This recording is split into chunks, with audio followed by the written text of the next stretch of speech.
gen pou. Besoin konen bonheur bon Dieu gen pou. Besoin konen l'amour bon Dieu gen pou. Besoin konen la paix bon Dieu gen pou. Besoin konen richesse bon Dieu gen pou. Besoin konen onction bon Dieu gen pou.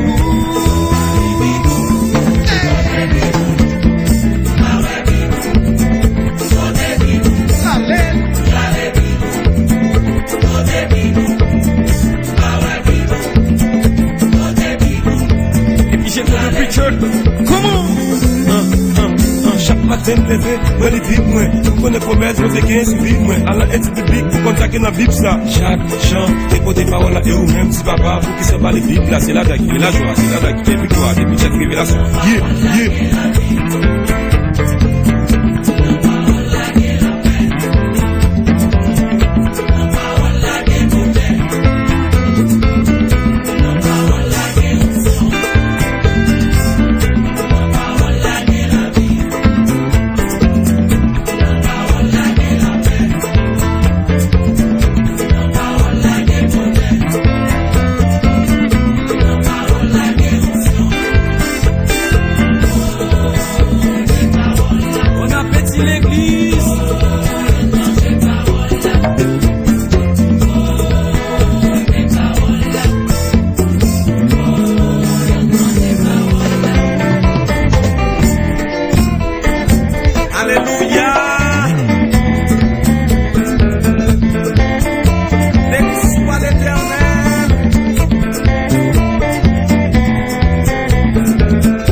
On dit souvent que tout vient à point à qui sait attendre.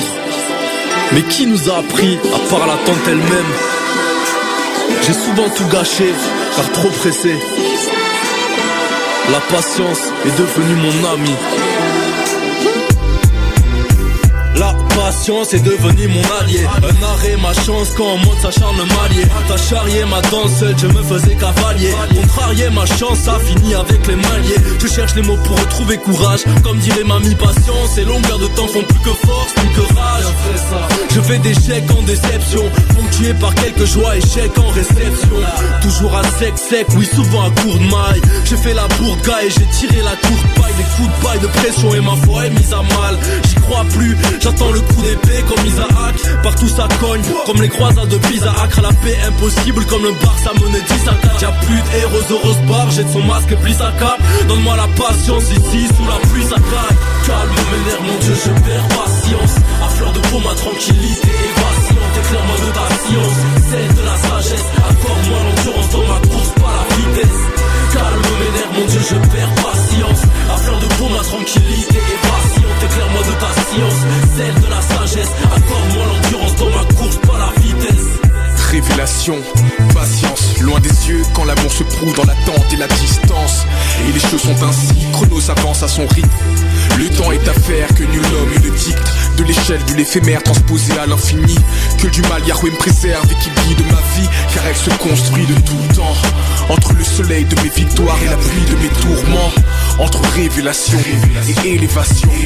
Forgé à travers les feux des tribulations, Kairos, la parole s'accomplit en son temps. Iblis est puissant, mais mon Dieu est plus grand. Et même si la marée s'agite, je ne crains rien, car celui qui marche sur les eaux est dans le navire. Donc à l'ombre de ses ailes, j'attends patiemment que la gloire à venir supplante les souffrances présentes. Calme mes nerfs, mon Dieu, je perds patience. À fleur de peau, ma tranquillité est vacillante. Éclaire-moi de ta science, celle de la sagesse. Accorde-moi l'endurance dans ma course, pas la vitesse. Calme mes nerfs, mon Dieu, je perds patience. À fleur de peau, ma tranquillité est vacillante. Éclaire-moi de ta science, celle de la sagesse. Accorde-moi l'endurance dans ma course, pas la vitesse. J'ai consommé trop d'alcool, mais Christ a fait ma vidange. Ma carrière dans le vice-top est comme celle dans le foot de sa vidance. J'ai traversé un désert tel un habitant flippant, comme New York vidé de ses habitants. Il m'a fallu espérer et attendre une aide improbable, sachant qu'on peut mal finir après une intropade. La réussite une vitrine, voilà qu'elle trop bave. Je voulais seulement m'en sortir car j'avais pris trop de part. Non, j'ai pas de Rolex banane. J'attends mon heure en guettant le soleil depuis l'esplanade. Si les maris délaissent leur femme pour une ex-banale, c'est le paradoxe du chétal comme Chirac qui délaisse Pana. Mais moi je reste en tout temps fidèle au poste. Mon rap m'aide, ma douleur survit tel au pros. Patient comme le juste qui subit tel ou tel opprobre. Puis traîné dans la boue, lavé par une pelle au prof.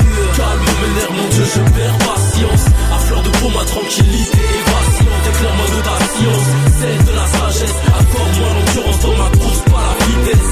Calme mes nerfs, mon Dieu, je perds patience. À fleur de peau, ma tranquillité est vacillante. Éclaire-moi de ta science, celle de la sagesse. Accorde-moi l'endurance dans ma course, pas la vitesse.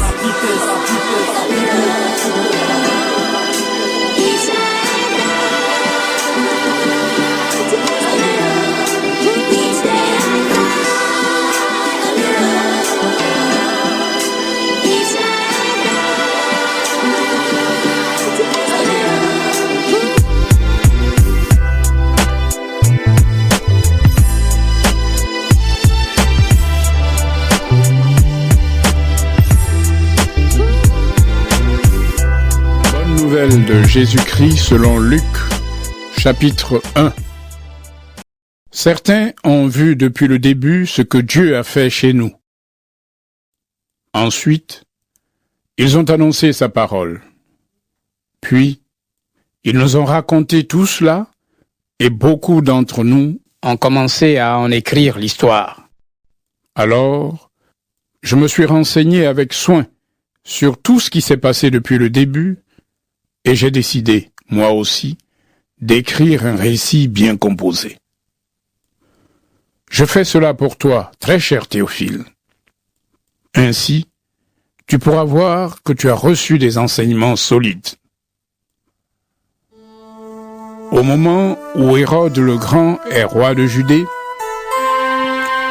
il est un prêtre appelé Zacharie. Il fait partie de la famille d'Abia, une famille de prêtres. Sa femme appartient au clan d'Aaron et elle s'appelle Élisabeth.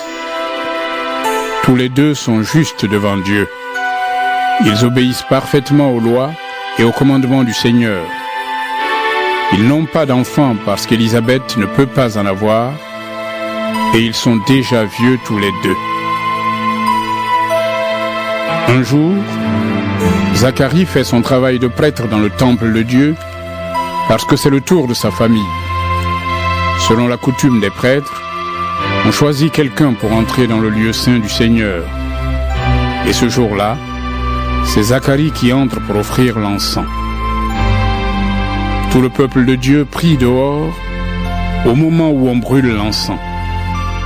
Alors, un ange du Seigneur se montre à Zacharie. L'ange se tient à droite de l'autel où on brûle l'encens. Quand Zacharie le voit, il est ému et il a très peur. Mais l'ange lui dit : « N'aie pas peur, Zacharie. Oui, Dieu a entendu ta prière. Élisabeth, ta femme, te donnera un fils. Tu l'appelleras Jean. Alors, tu seras rempli de bonheur et de joie, et quand ton fils naîtra, beaucoup d'autres personnes seront dans la joie. En effet, il sera quelqu'un d'important pour le Seigneur. Il ne boira ni vin ni aucun autre alcool. Il sera déjà rempli de l'Esprit Saint dans le ventre de sa mère. Il ramènera beaucoup de gens d'Israël vers le Seigneur leur Dieu. Il viendra comme messager de Dieu avec l'esprit et la puissance du prophète Élie. Comme Élie, ton fils fera la paix entre les parents et leurs enfants. Il changera le cœur de ceux qui n'obéissent pas à Dieu. Et ils se mettront à penser comme des personnes justes. Ainsi, il formera pour le Seigneur un peuple bien préparé. Zacharie dit à l'ange: Comment savoir que c'est vrai? Je suis bien vieux et ma femme aussi est âgée. L'ange lui répond: Moi, je suis Gabriel. Je me tiens devant Dieu pour le servir. Il m'a envoyé pour te parler et pour t'annoncer cette bonne nouvelle. Mais tu n'as pas cru à mes paroles. Tu vas donc devenir muet. Et tu ne pourras plus parler jusqu'au jour où tout cela se réalisera. Oui, ce que je t'ai dit arrivera au moment que Dieu a fixé. Pendant ce temps, le peuple attend Zacharie. Les gens s'étonnent de le voir rester si longtemps dans le lieu saint. Quand il sort, il ne peut pas leur parler. Il leur fait des signes et il reste muet. Alors les gens comprennent qu'il a vu dans le lieu très saint quelque chose venant de Dieu. Puis, quand Zacharie a fini son temps de service dans le temple, il rentre chez lui. Après cela, sa femme Élisabeth devient enceinte et pendant 5 mois, elle se cache dans sa maison. Elle se dit: Voilà ce que le Seigneur a fait pour moi. J'avais honte devant mon peuple parce que je n'avais pas d'enfant. Mais maintenant, le Seigneur s'est occupé de moi. Il a enlevé ma honte. Élisabeth est enceinte depuis 6 mois. Voici que Dieu envoie l'ange Gabriel dans une ville de Galilée appelée Nazareth. Il l'envoie chez une jeune fille promise en mariage à un homme appelé Joseph. Joseph a pour ancêtre le roi David, et le nom de la jeune fille est Marie. L'ange entre chez elle et lui dit: Réjouis-toi, le Seigneur Dieu t'a montré son amour d'une manière particulière. Il est avec toi. En entendant cela, Marie est très émue. Elle se demande: Que veut dire cette façon de saluer? L'ange lui dit: N'aie pas peur, Marie. Oui, Dieu t'a montré son amour d'une manière particulière. Tu vas attendre un enfant, tu mettras au monde un fils, et tu l'appelleras Jésus. Personne ne sera aussi important que lui. On l'appellera Fils du Dieu très haut. Le Seigneur Dieu lui donnera le royaume de David, son ancêtre. Il sera le roi du peuple d'Israël pour toujours, et son pouvoir ne finira jamais. Marie dit à l'ange: Comment cela va-t-il arriver? En effet, je ne vis pas avec un homme.